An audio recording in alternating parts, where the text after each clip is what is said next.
Ladies and gentlemen, welcome back to the IWN YouTube channel. This is your Smackdown July the 10th, 2026 review. I'm sorry for the multiple delays.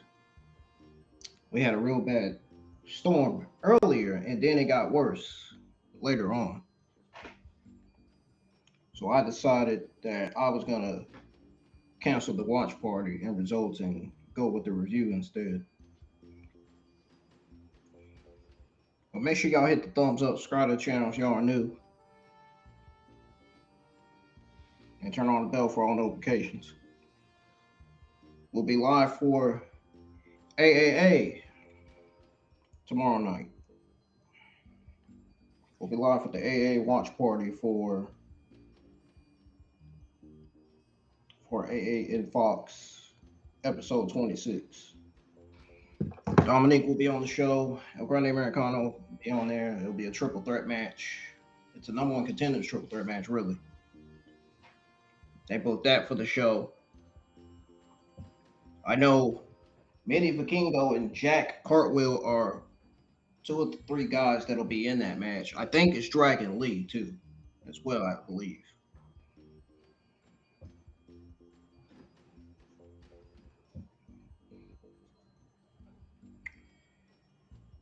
I watched the clips coming out of Smackdown tonight. What an awful Smackdown, man. I mean,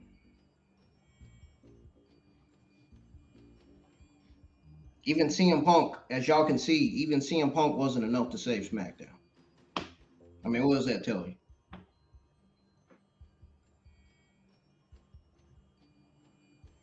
Oh, but you know what? I wonder what happened to the people who said that Punk was going to save it. What happened to the people that said Punk was going to save SmackDown? I don't hear anything. I don't see any comments. Nothing. Nobody said a damn thing when I tweeted that out, which was an hour ago. 1 hour ago.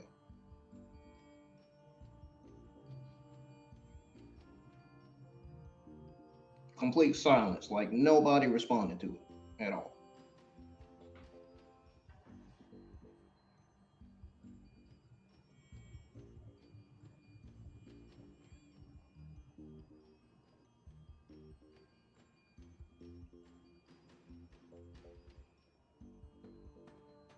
I mean, literally nobody said no.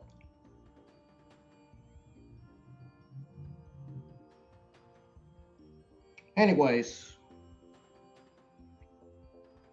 we're going to go ahead and begin the review. I also want to note that I have a couple of WWE news to go over, including the news on WWE signing a tag team, an Australian tag team. We're going to go over that, my thoughts on it, and the good and the bad on it. Now, let's go ahead and actually begin the review this time. So,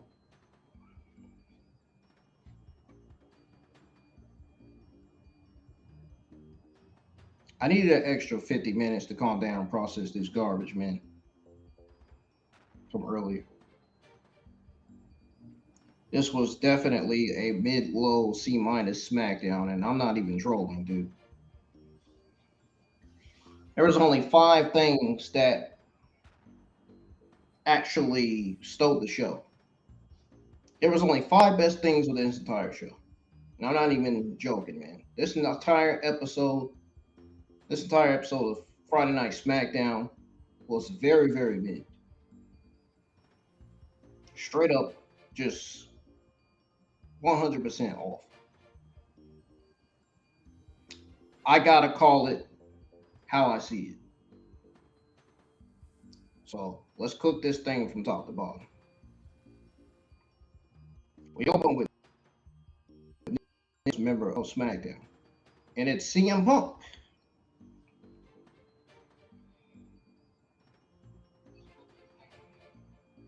We open with Nick Aldis, and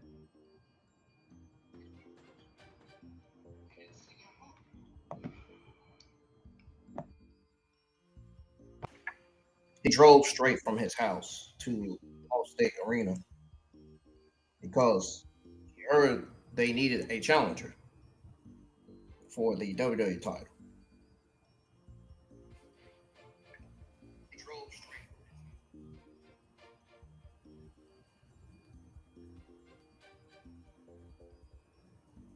Also,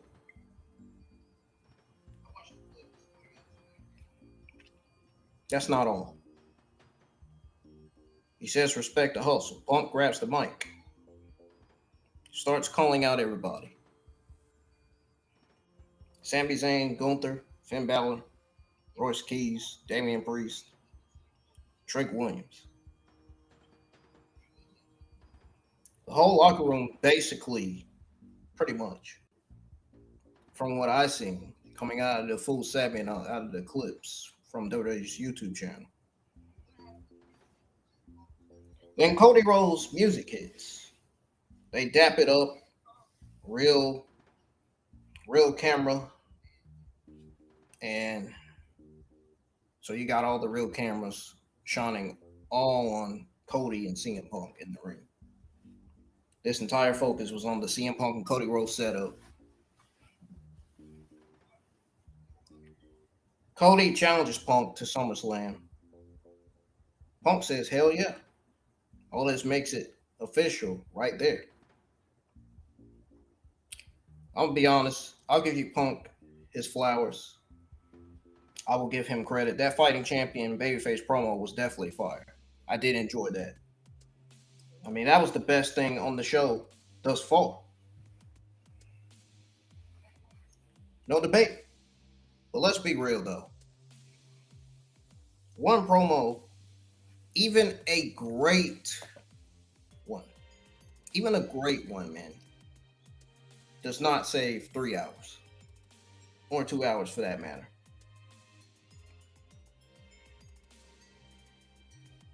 It just doesn't.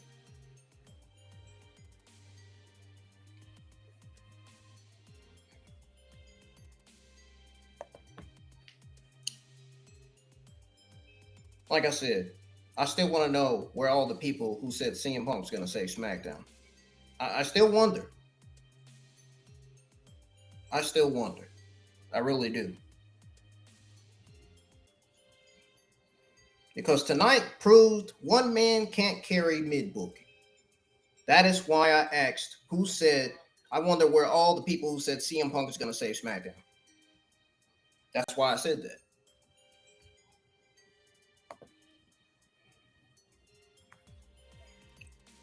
Yes, the Punk promo was fire. Did y'all like the Punk promo? Let me know in the live chat. So after we got that Cody Rhodes and Punk setup, we go to Finn Bálor versus Tonga with Tonga at ringside. This was actually one of the bright spots. This was a solid low B-. I mean, it was solid for what it was, to be honest. It was good and it was bad. These two got history going back to New Japan, Bullet Club, all that, and you could feel it. Match was fast, crisp. Chemistry was crazy in this match. Tala getting involved told the story that Tama still can't escape bloodline drama even when he's trying to do his own thing. Finn got the win. This was a good TV match. Nothing you'll remember in a month. Nothing that I'll probably remember in a month. But it worked. It worked.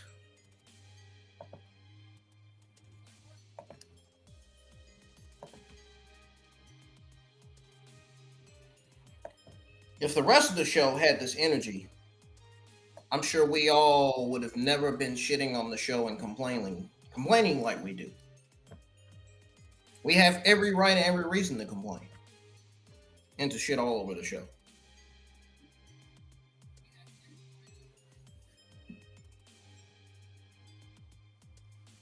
Then it goes from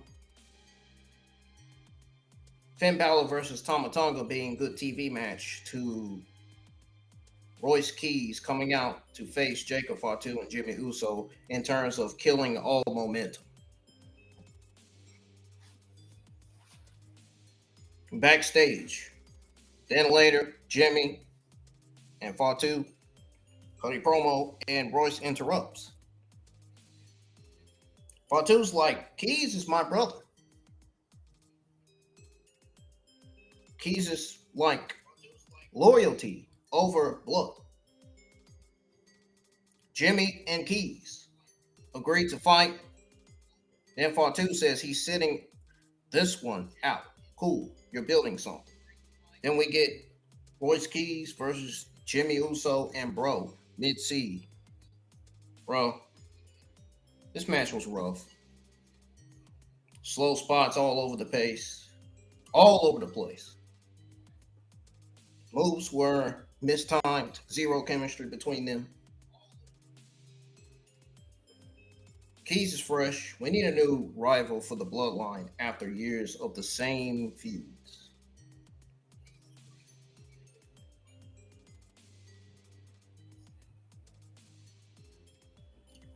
But WWE is telling this story way too slow. They are. I can see it from watching the clips. With this face-to-face with Jacob and Jimmy. With Royce Keys involved. Then the match itself, on top of that, wasn't helping. Solo Sikoa shows up, attacks Jimmy. Fatu comes back to brawl with Solo at ringside while Jimmy hits a spear for the win. Then after the match, Fatu lays out both Keys and Solo.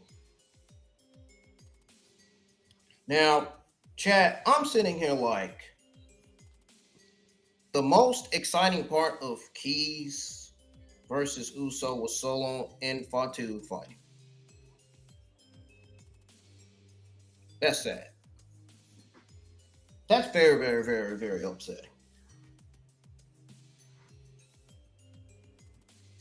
WWE has now wasted Royce Keys once again. That's like the 4th or 5th time now.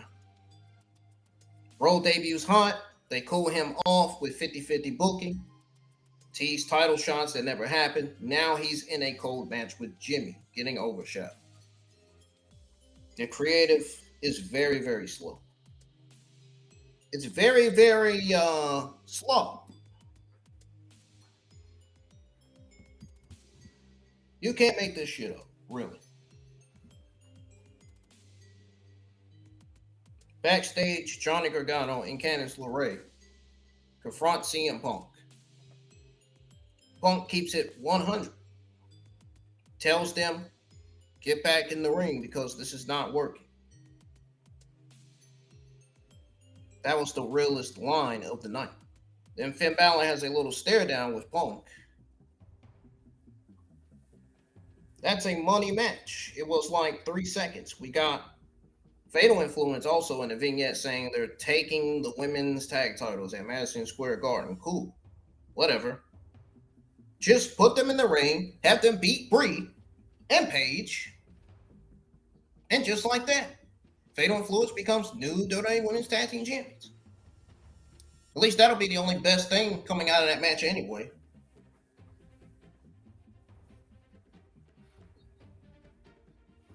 I mean, am I not wrong?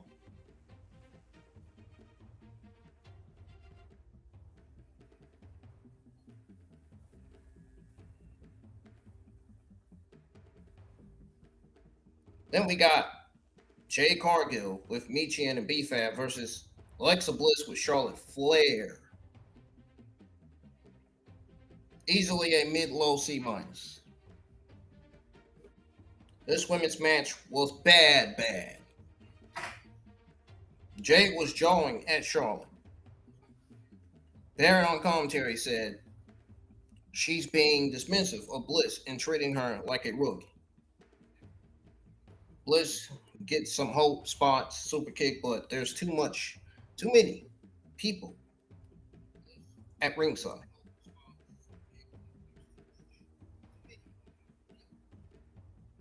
B-Fab pulls Bliss down. Charlotte Flair clotheslines Jade when the ref's distracted. Michin runs in. Flair kicks her. B-Fab runs Flair into the post. Then B-Fab climbs the apron and Bliss pretty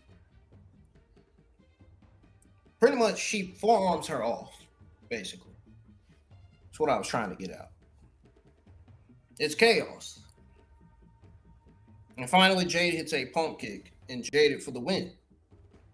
But it ain't over. After the match, Jade grabs a chair. Charlotte hits her from behind. B-Fab and Michin stomp Flair. Jade kicks Flair. Weak as hell. Then wraps the chair around Alexa's left arm and snaps it. Ooh. What the fuck are we doing, WWE? You go from wasting Alexa to letting Jade snap her in half.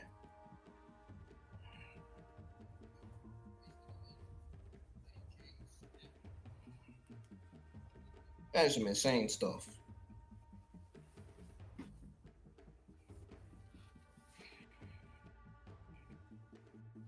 And And there's this news on the ticket sales, the SummerSlam ticket sales being down. I'm actually going to give you guys my thoughts on that in the good and the bad. Maybe. If I feel like going over it. Because the ticket sales right now are low, are very, very low.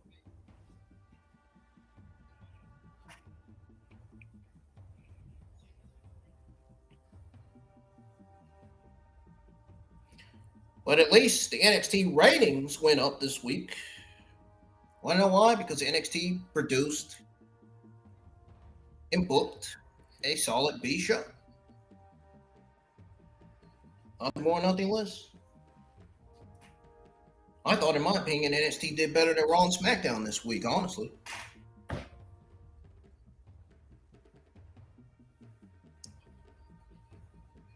Somehow the booking and the creative for NXT was on point this week somehow.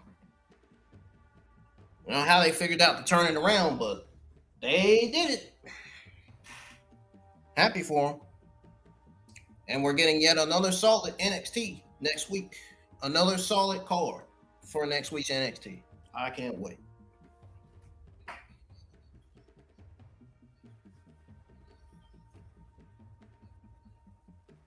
Can't wait to do my live commentary and live reactions and giving you guys my thoughts on everything on that show next Tuesday night.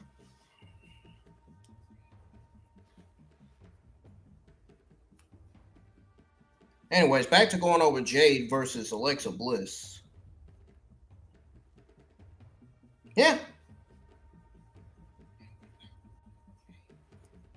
Wraps the chair around Alexa's left arm, snaps it. And then Barrett says he had that same injury and was out 6 months. Imagine that. Calling it disgusting, and he's right. But my question is, no reason why Alexa should be getting wasted like that. I mean, you bring Alexa just to feed her to Jade and then break her home. I mean, for what? For what? Oh, and by the way, CM Punk did not save this show. Not in the slightest. Huge fan of CM Punk, but he did not save this show. His promo was great, but he still didn't save the show.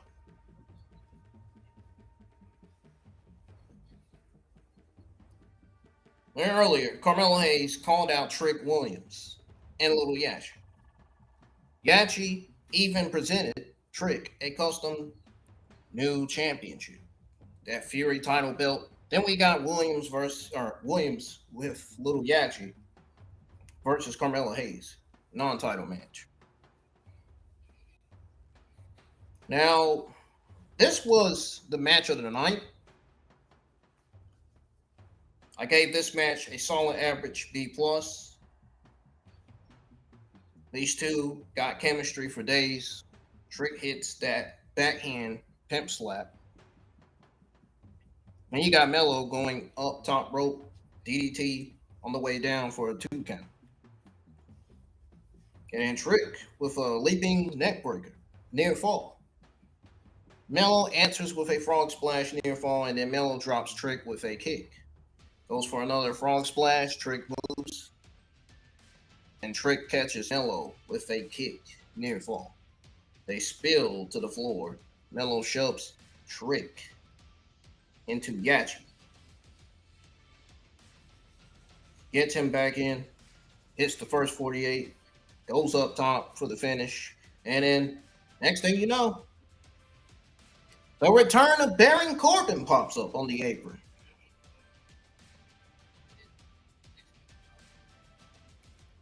Grabs Melo's wrist, pulls him to the top rope, no contest. Bro, Corbin just returned to WWE and immediately ruins the best match on the show, man. I wanted to see more of it. He beats down Trick, punches on him, runs him through the ropes into the ring post, then introduces to Melo, then introduces to Trick. Then he grabs that new Fury title, brings it in the ring, and drops it on Trick. The crowd went, holy shit. And they got, concealed, of course. The good Trick versus Melo was fire, wrestling the bad. Corbin hijacked it for his return. I mean, which sets him up well, but still, man, I really wanted to see Trick versus Melo. But I know we're going to see it for SummerSlam. I know that. I mean, I can't lie. Corbin's return was also one of the only surprises that worked, honestly. Like I said, it set him up. They set him up perfectly.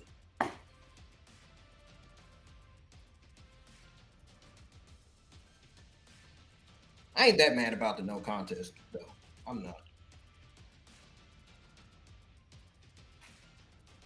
We saw Jacob and Jimmy, like I said, confront Weepa up backstage.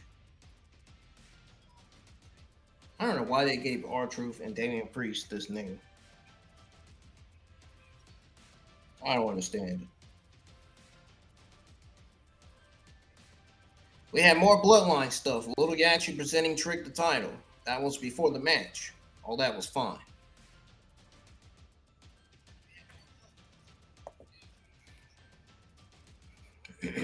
Okay, so then we got the main event, which is Gunther calling out Nick Aldis to the ring. He wants to be added to the main event. Aldis comes out. It says, nah. You're teaming with Sami Zayn against Cody Rhodes and CM Punk at Saturday night's main event. Gunther was not happy. Attacks Aldis immediately, chokes him out to end the broadcast. Okay, heat. Gunther's a monster, I get it, but don't you think we've seen Gunther mad at authority like 20 times? It's not new. It's not new to me. It's not new to y'all. I don't even think it's new to half of the people in the Twitter X internet wrestling community.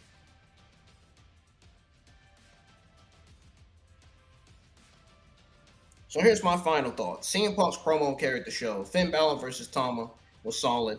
The Sikoa Fatu brawl during the Keys match had more energy than the match itself, put it that way. Trick versus Carmelo Hayes was good wrestling until Corbin returned and laid them both out. Corbin's return was somewhat a shock. Just a tiny bit. I must have already knew he was returning. I've been keeping up with the news and stuff, so the wrestling news. So I'll count that as a plus. That's it. That's the list. So everything else, you already know what I'm going to say. Oh, man. Horrendous garbage. Keys versus Uso was awful. Like I said, wasted Royce again. Jade, Alexa was sloppy, overbooked. They broke Alexa's arm for nothing. All the backstage segments went nowhere. The Fatal Fluence vignette. I'm not going to care until they finally win those titles from Brie and Paige. Johnny and Candice getting told to get back in the ring was funny, but not that funny. But also sad. This was an awful show. Another terrible episode of SmackDown. I'm going to ask one last time, where was the people at who said CM Punk was going to save SmackDown? What happened? What happened to the simps on Twitter X that said that? What happened? What happened? Yeah, what happened? Oh, I'll wait. Because he cut one great promo and yet the show still sucked.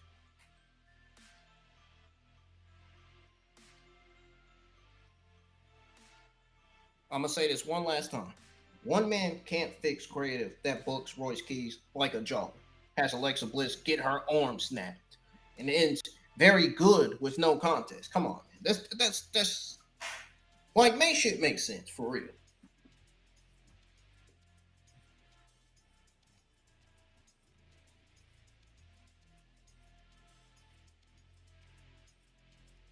All right, we got a couple of WWE news to go over.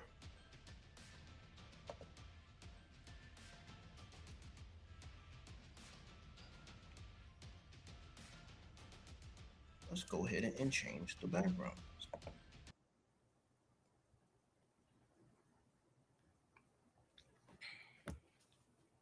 So apparently WWE is bringing in the Dropouts, this Australian tag team. The good and the bad, and the NXT fit. Let's talk about it, folks. WWE going back to the Aussie well for the Dropouts, because this one has layers. And you asked, well, I have this in a long version. You know, my notes.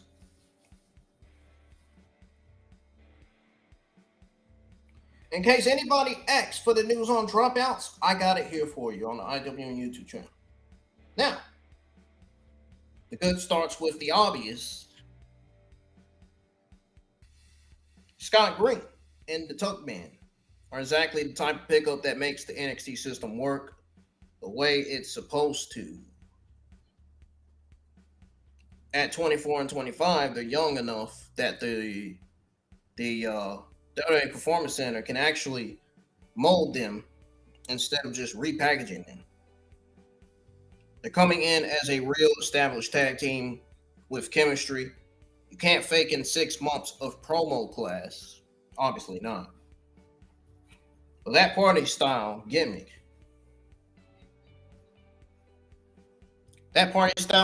mentioned, that's gold for NXT's current vibe too. Because the brand thrives on acts that pop live and cut through on TV in 90 seconds.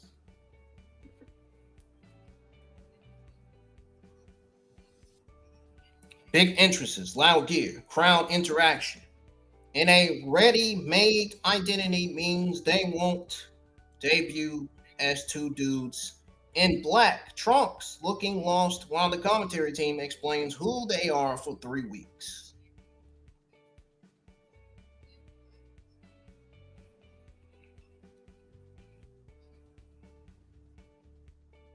Now,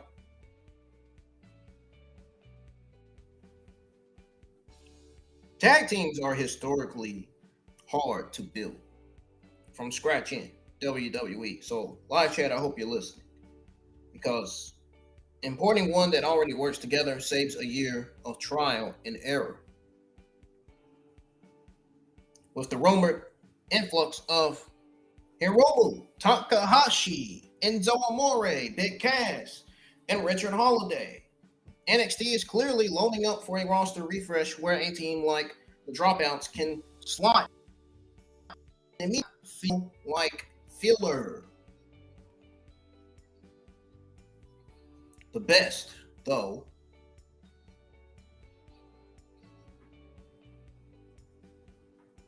again, Takahashi, Enzo Amore, Big Cass, and Ricky Holiday. NXT is clearly loading for a roster fresh where a team like the Dropouts can slot in immediately.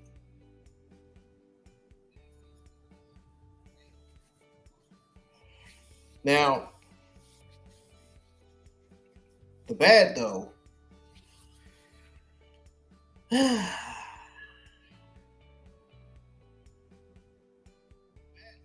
it's the part where WWE fans know too well. Or us WWE fans know too well anyway.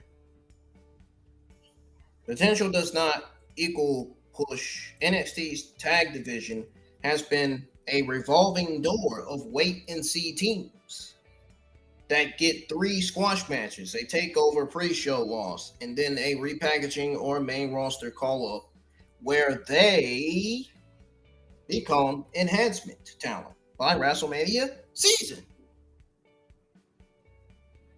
The Performance Center can also sand the edges off acts like this because what plays as chaotic party energy fun in Aussie indies might get watered down into generic smiling good guys who dance by the time they hit TV. And once you lose that authenticity,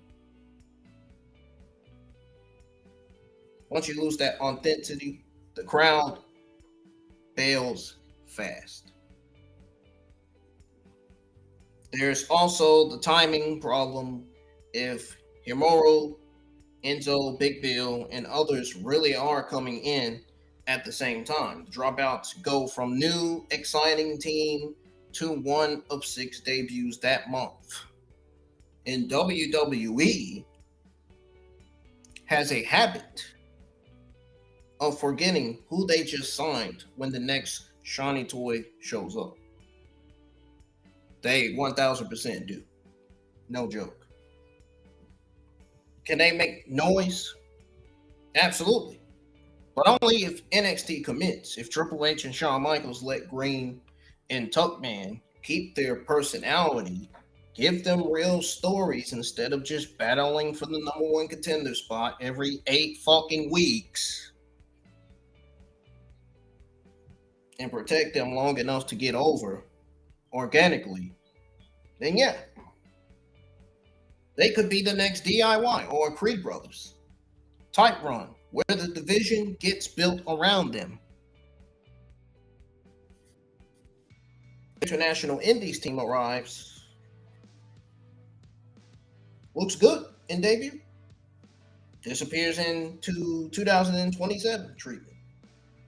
And it's another case of WWE stop peeling talent just to keep them off AEW or New Japan Pro Wrestling. So my full thought is that cautiously optimistic with a side of veteran skepticism.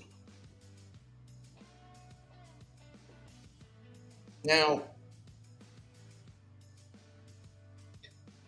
the pieces are all there for the Dropouts to be a homegrown NXT success story and a main roster ready team in 2 years.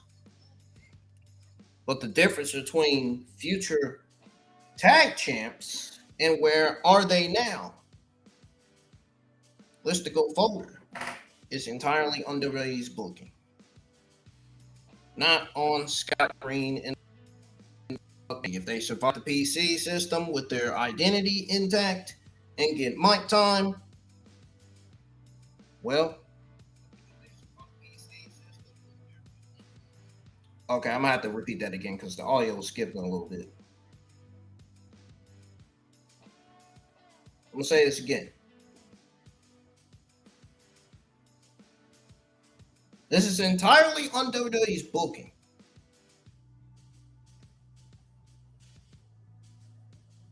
Not on Scott Green and Tucker Man's ability. If they survive the PC system with their identity intact and get mic time, they'll make noise. If not, well, chat, they'll be on another talented team that WWE had on paper, but never on screen. So that's the good and the bad and my thoughts on this news on WWE bringing in the Dropouts.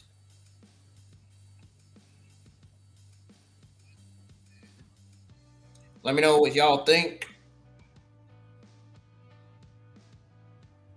And let me know in the live chats or in the comments what y'all think when the string gets processed.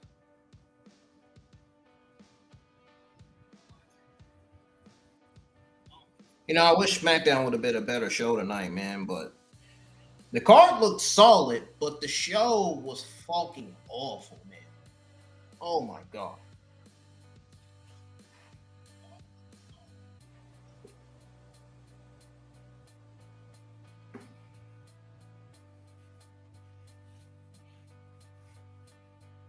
There's your difference right there. Usually I'd say the card looks solid, the show's gonna be solid. Well, outside of Bliss versus Jade Cargill and that darn Jimmy and Morris Keys match, everything else looked solid on the card.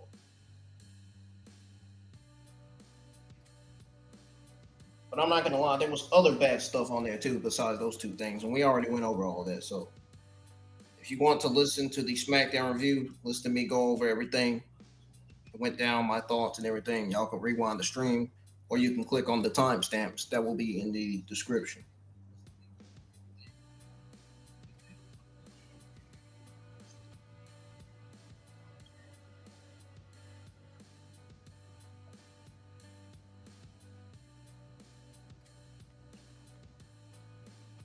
I'm trying to look at my notes to see if I have some more news to go over.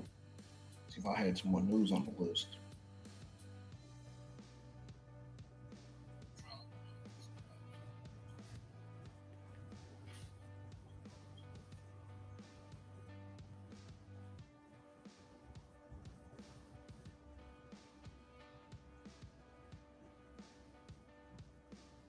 Oh, check it out.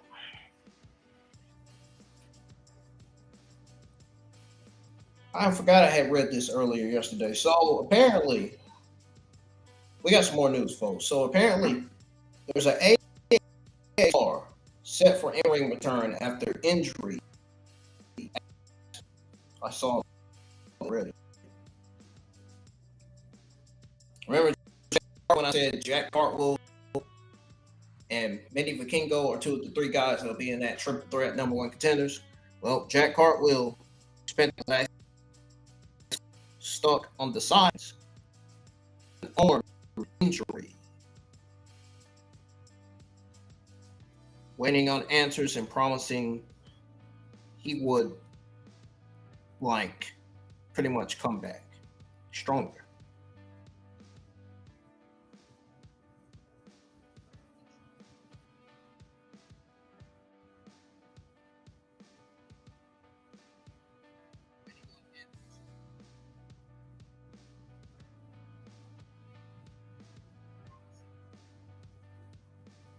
Oh, what the heck going on my stream? I hate when it does that loading stuff. Come on, stream, stop doing that. Probably need to bring the quality down a little bit. That's why I have stream on my monitor. Make sure quality is fine.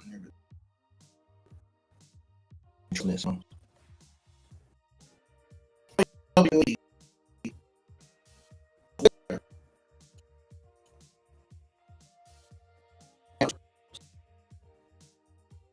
Turning on July 11th, he'll be returned tonight.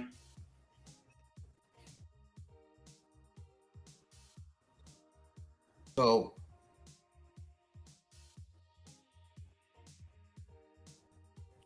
he'll be on the show, or he will face Manny Vikingo and Dragon Lee in a three-way match with a shot at Rey Fenix. Let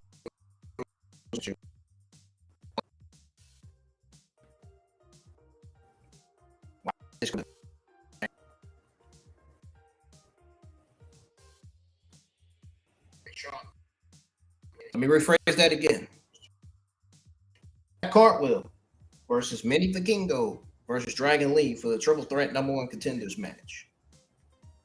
Because my audio was skipping, so I obviously had to repeat it. I hate having to do that.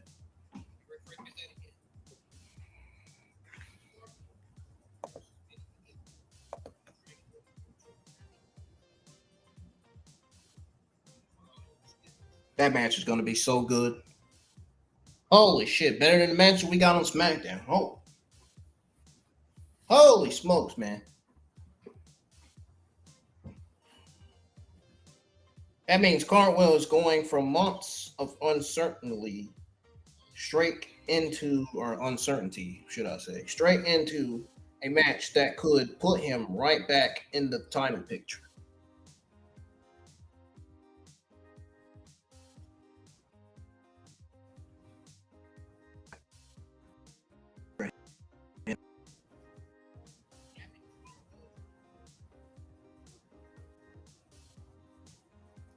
This is honestly great for Cartwheel, man.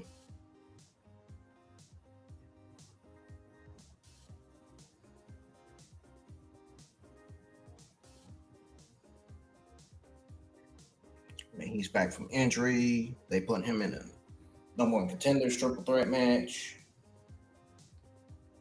This is good stuff.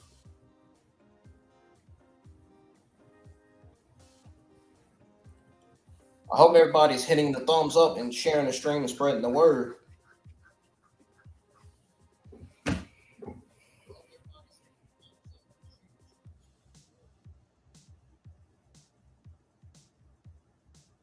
Oh, I'm getting tired of this during uploading. This is just getting on my nerves. I'm about ready to get off of here already, which I'm about at that point anyway.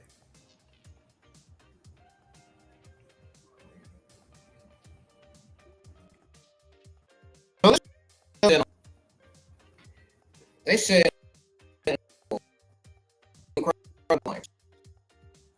opportunity on the #1 contender Cruiserweight Championship.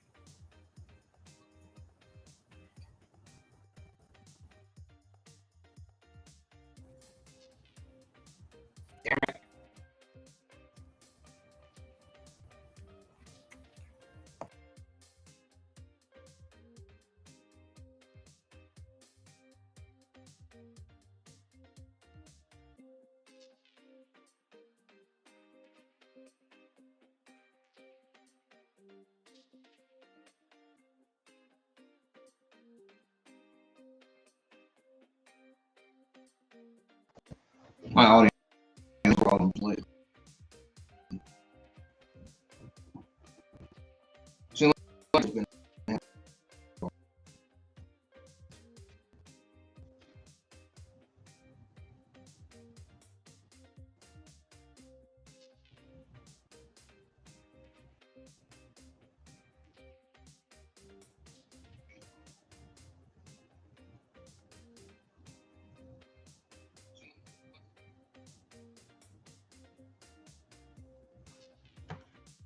Do?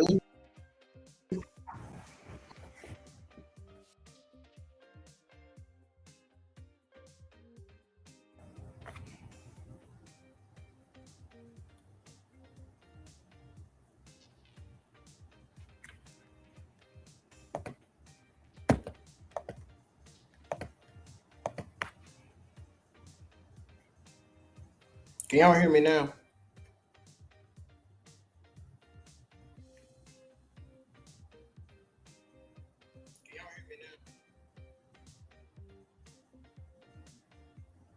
Okay, I can hear myself now. Okay.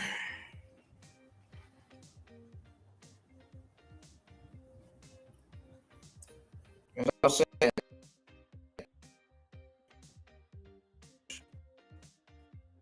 King at Cartwheel battle to #1 contender for Cruiserweight Championship.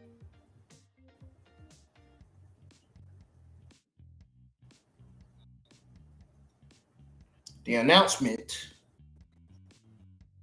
finally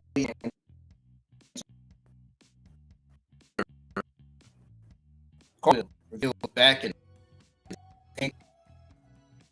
stopped his momentum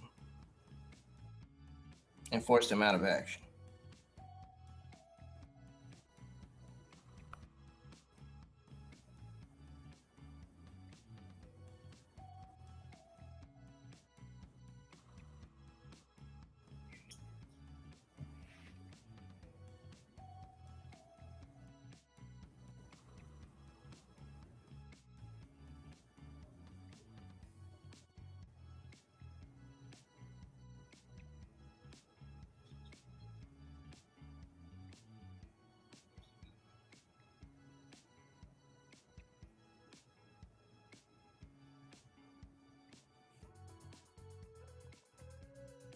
He was hating him.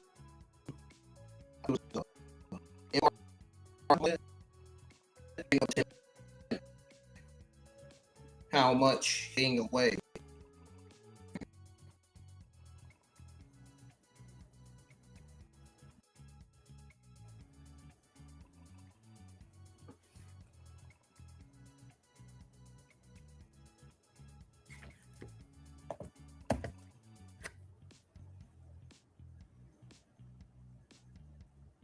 He went on to say, and I quote, "Injury update. Everyone.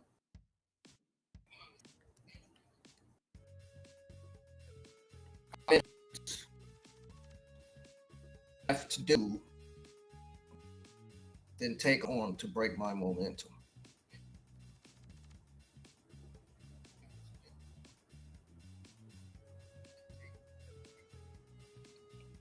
I'm about to give up. This audio is pissing me off.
Okay.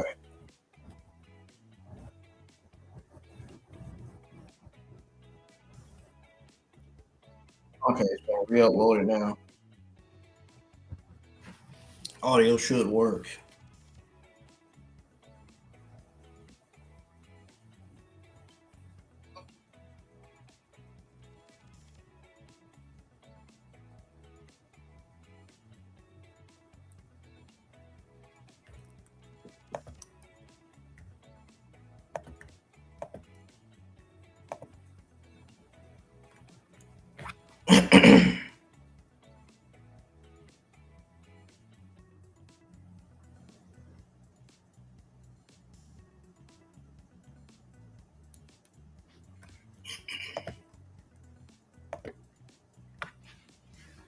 But he said, "Hello, everyone. I'm in high spirits. Going to more take away my arms to break my momentum."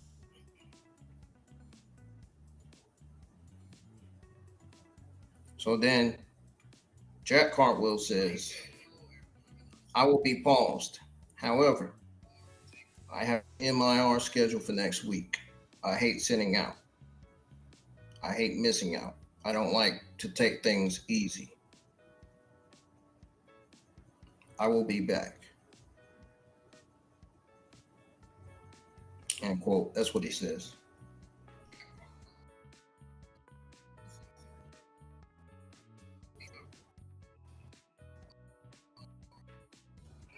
The return all drops go back into familiar territory. His last AAA appearance came on March 14th, where he competed in a fatal four-way against Laredo Kid, Dragon Lee, and TJ Perkins.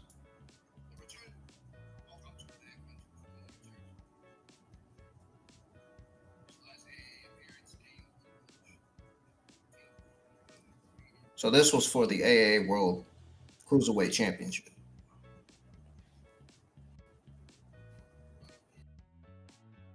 The injury stopped that run cold, but one win on July 11th could put him right back where he left off. After months of waiting, Jack Hartwell finally gets to stop talking about the returning and start showing what he still has. If he can survive Mini Vikingo and Dragon Lee, his first match back could end with a title shot already in his hand.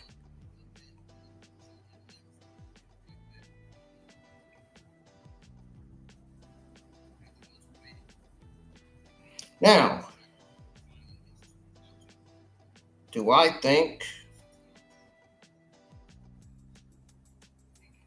Jim Cartwheel wins his match and earns a title shot at Rey Fenix? Ooh. This is kind of a tough one because these are three talented guys. I'm talking about Cartwheel, Mini Vikingo, and Rey Fenix.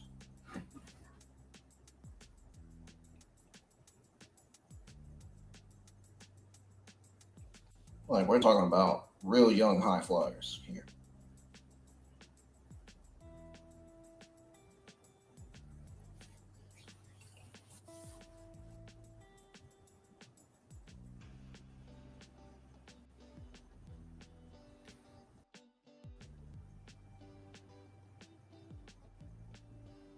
Trying to think what I want my answer to be.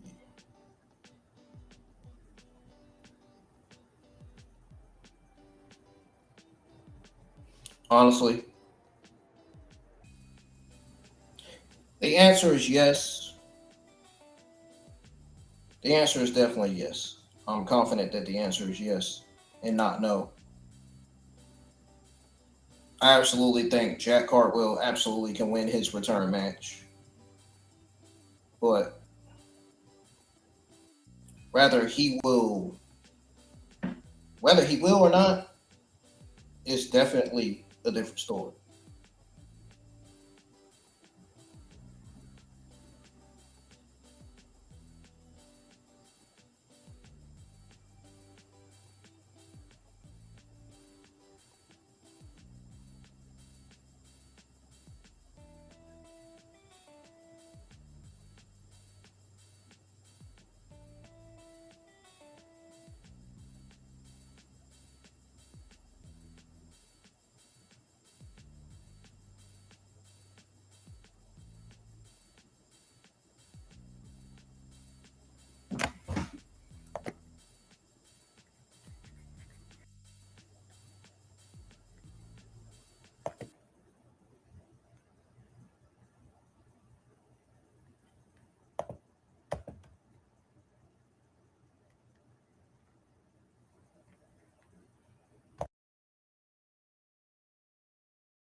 As I was saying, I got cut off again.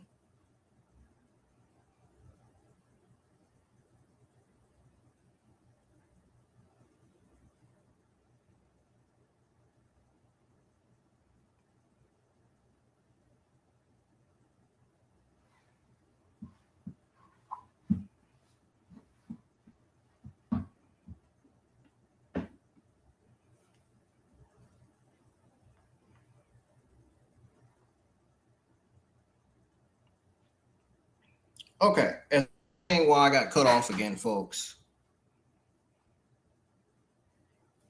Must be the internet problems. I said that Jack Cartwheel can absolutely win his return match, but rather he will is a different story. And that's where the booking politics of AEW and WWE both come into play, depending on where this is even happening.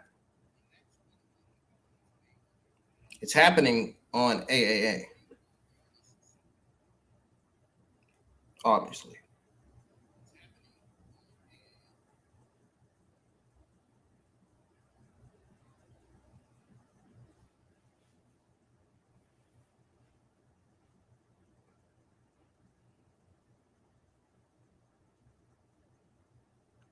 That is where this is happening. This ain't AEW, believe me.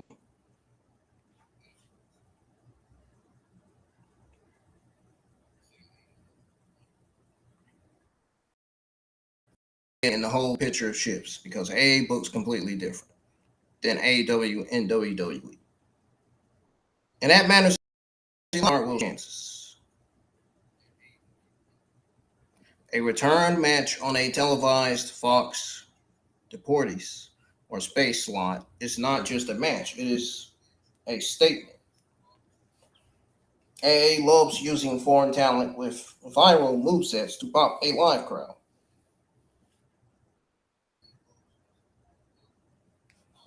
And create highlights that run on socials all week.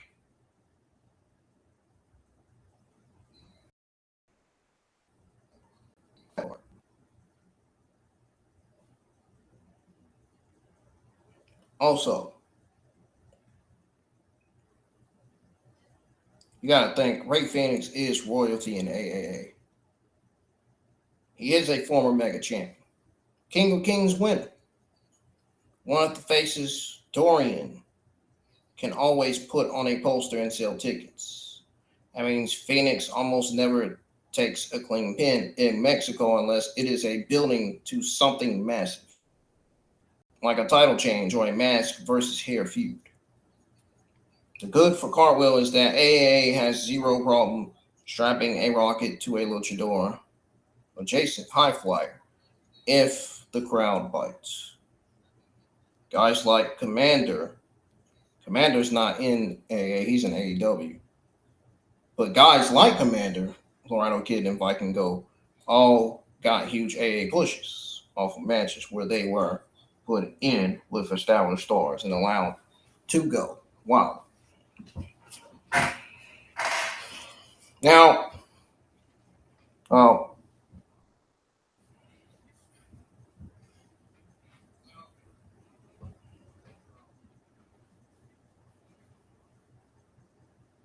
Cartwheel's style is tailor-made for AA television because every springboard, cartwheel, twisting dive looks insane in that six-sided ring, and AA's production team knows how to shoot it to make it go viral. If this is his return match, AA could absolutely have him beat a legend adjacent name on the undercard to heat him up, then slide him into a title picture because they book fast and they do not sit on momentum for months. The bad is that beating Rey Fenix in AAA is tissue.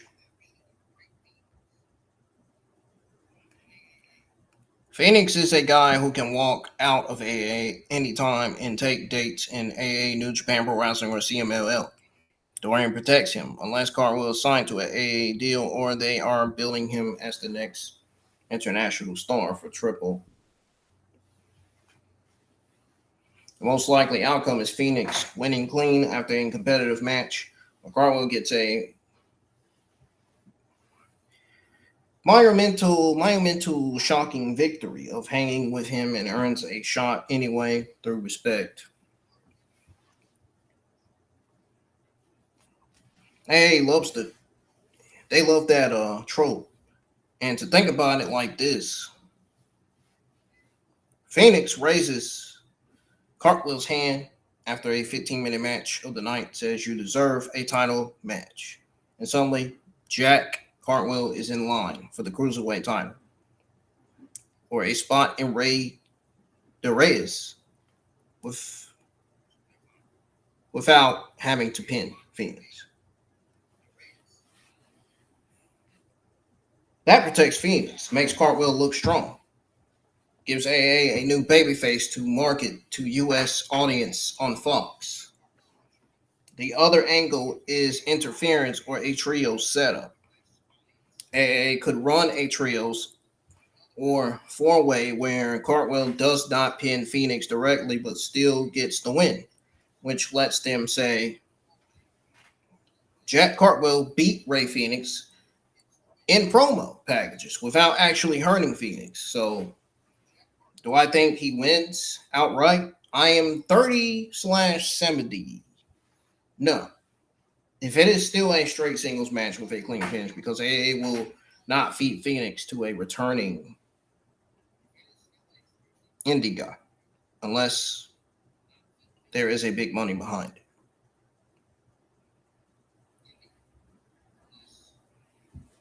Do I think he earns a shot at Fenix? Yes. Now, yes, almost defiantly, 100%, because AA books on moments. I was about to say momentum. Moments and spectacle, not 50-50 win-loss records. One insane dive on Fox, one standing ovation in El Paso or Tijuana, and Dorian will throw him into a title feud by the next TV taping. In AAA, you do not need to win to move up. You need to look like a star. And Cartwheel already does. If he delivers in that return, he walks out with a title match, whether Fenix's shoulders hit the mat or not.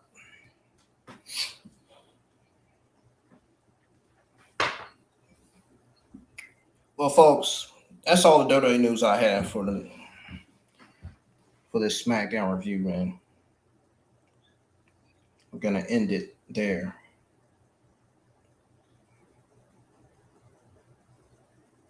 If you enjoyed Smackdown, God bless you. Good for you. If you didn't, I totally don't blame you, because I know I did. Outside of the best things of the entire show that I did enjoy watching.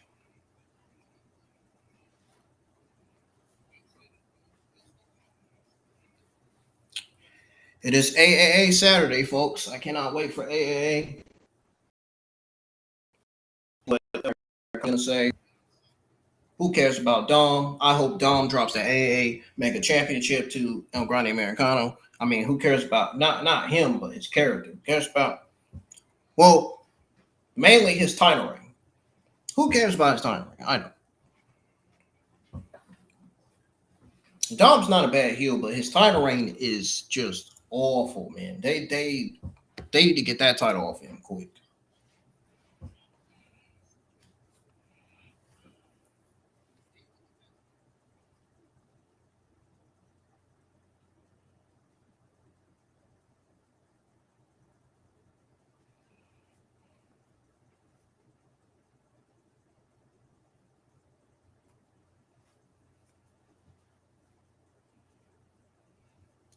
Anyway, folks, I'm out of here. Make sure y'all hit the thumbs up, subscribe to the channel if you're new, and share the stream. I'm going to be tagging some people on my backup Twitter X account, so I'll get them an opportunity to listen to what I had to say about my, listen to everything I had to say about SmackDown. I hope to see y'all back here tonight in the live chat for AAA episode 26, July the 11th, 2026. Watch along for episode 26 of AA and Fox. So I'll see y'all then. Bye-bye for now.